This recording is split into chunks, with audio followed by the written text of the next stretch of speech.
일단 붓기나 부종은 혈류순환의 저류 현상이지 살이 찐 건 일단 아니에요. 체내 지나친 수분 대사 속도가 부족한 요인들이 있고요. 예를 들면 음식을 많이 먹고 잤다거나 운동 부족으로 불필요한 림프 배출 과정이 막혔다거나 배설해야 될 이뇨작용들이 원활하지 못했을 때 생길 수 있거든요. 이런 것들이 이제 진정한 비만으로 가는 것들은 아니므로 수분 대사가 원활히 되면서 붓기만 잘 빠져주면 금세 정상적인 부분으로 돌아올 수가 있습니다. 그렇지만 이게 만성화 됐을 때 살처럼 굳어져서 보일 수는 있습니다. 부종 관리, 얘는 다이어트 치료에 있어서 아주 필수적인 요소 중에 하나라고 하겠습니다.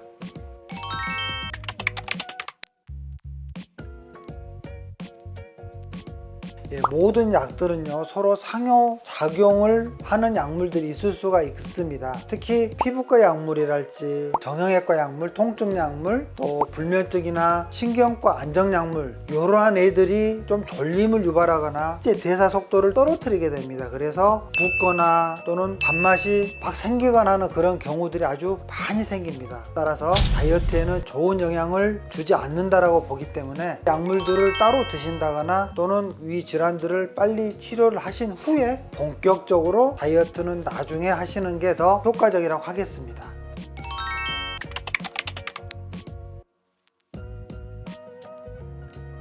임신은 복용 시기가 좀 중요하긴 합니다만 일단 임신이 확인됐다면 다이어트 약은 즉각 중지하는 게 맞습니다. 임신 초기에 3개월 이내에는 인체의 장기들이 형성이 되는 시기입니다. 그래서 정확한 산부과 상담과 진료를 통해서 혹시라도 있을 수 있는 태아 문제를 체크하시는 것들이 맞겠습니다. 아기한테 영향이 있을 확률은 0.00001% 정도도 안 되겠지만 혹시 뇌가 해당이 된다면 100%가 되겠죠. 임신이 결정이 됐을 때는 바로 약물을 끊으면 특별한 문제는 없는 경우들이 대부분입니다. 이렇게 저는 말씀을 드립니다.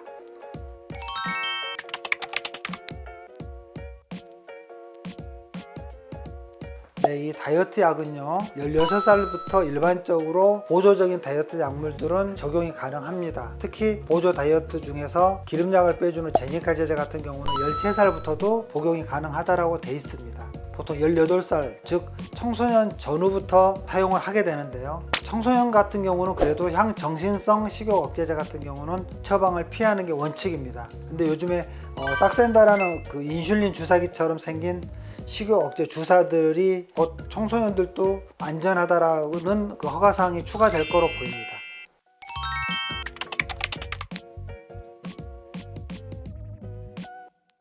식약처에서 권고사항은 한 번에 4주분까지만 처방하도록 권고하고 있습니다. 단일 식욕 억제제 처방을 원칙으로 하고 있고요, 4주씩 3번 정도로 가져가게 되면 12주가 되는 거죠. 그때는 휴식기를 한 2주 정도 갖도록 합니다.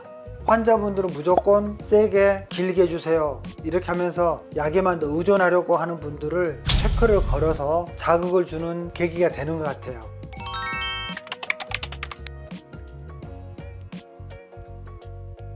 개인에 따라서 비만 지수나 또 체중 감량 목표가 모두 다르기도 하고요, 체형과 식습관들도 다 다양합니다. 어떤 분들은 지방 분해 성분이 부족해서 이를 돕는 성분이 필요할 수도 있고요, 어떤 분은 변비가 심해서 이를 보완해 줄 또 보조약이 필요할 수도 있고요, 현재 몸 상태에 갖고 있는 기저질환이랄지 또 식습관이나 비만 정도 진단을 하고 판단을 해야 하기 때문에 반드시 비만 치료에 대한 경험과 노하우 또는 약물의 어떤 부작용들을 잘 대처한 그런 풍부한 경험이 많은 의료진들과 상담하신 후에 식욕 억제제 처방을 받는 것이 좋겠습니다.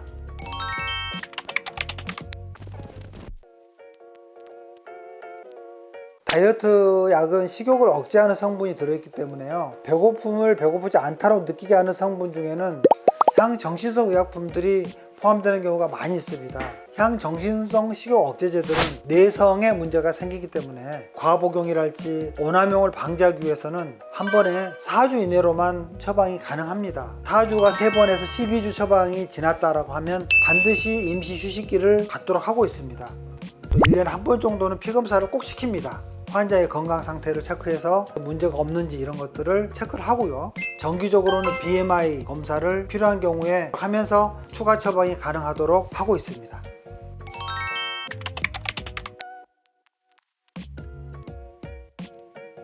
다이어트 약은 크게 세 가지입니다. 식욕 억제, 즉 포만감을 주는 약물.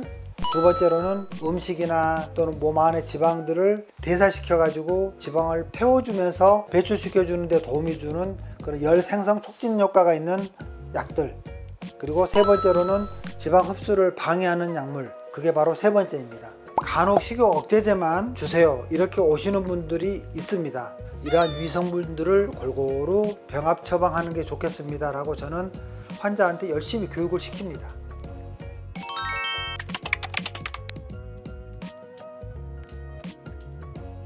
이 다이어트 약물 중에는 기초대사량을 높여주는 카르니틴이 들어있는 그런 약물이 있습니다. 운동 전후에 드시면 매우 효과적이고 또 근육량을 높여주는 그런 운동을 특히 같이 병행했을 때 근육량도 높아지고 기초대사량도 같이 올라가는 그런 효과가 나오게 됩니다.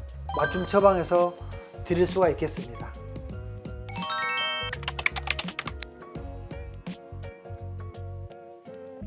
한방 다이어트 약이 일반 양방약보다도 더 건강을 해치지 않으면서도 내성 없이 다이어트에 도움을 잘 준다고 하는데 사실이에요? 이렇게 묻는 환자분들이 간혹 있는데요. 저는 양방 다이어트 전문의로서 대답은 글쎄요입니다.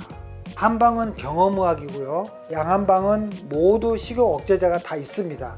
그렇다는 말이죠. 이 양방 다이어트를 처방하는 의사 입장에서 봤을 때 저희 약물들은 좀 더 제약회사에서 과학적으로 만들어진 약물이고요. 한방에서 쓰는 그러한 생약제제 같은 경우들은 출신을 모르는 경우도 많고요. 급성 간독성 환자분들의 대부분을 보면 양약보다는 한약제제가 조금 더 많은 게 사실입니다. 한약이 더 나쁘다라고 말할 수는 없겠습니다만은 조금 더 과학적인 입장에서 봤을 때는 양약을 저는 더 권장하는 편입니다.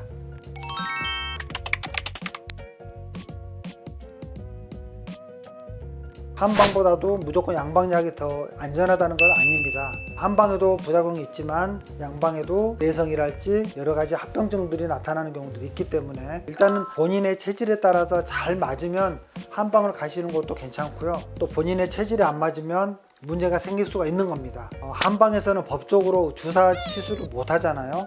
그래서 약침보다는 그 다이어트 분해 주사나 시술 얘들이 좀 더 효과적이니까요. 결론적으로 저한테 양방과 한방 어떤 게 더 안전하냐 좀 더 과학적이냐 라는 쪽을 추천하라고 한다면 저는 당연히 양방이겠죠. 이번 영상에서는요 여러분들이 많이 궁금해 하실 만한 일반 궁금증 또 한방과의 관계 이런 것들에 대해서 알아보는 시간을 가져보았는데요. 다이어트는 일단 무리하지 않고 본인한테 적합한 시술이 가장 좋은 것입니다.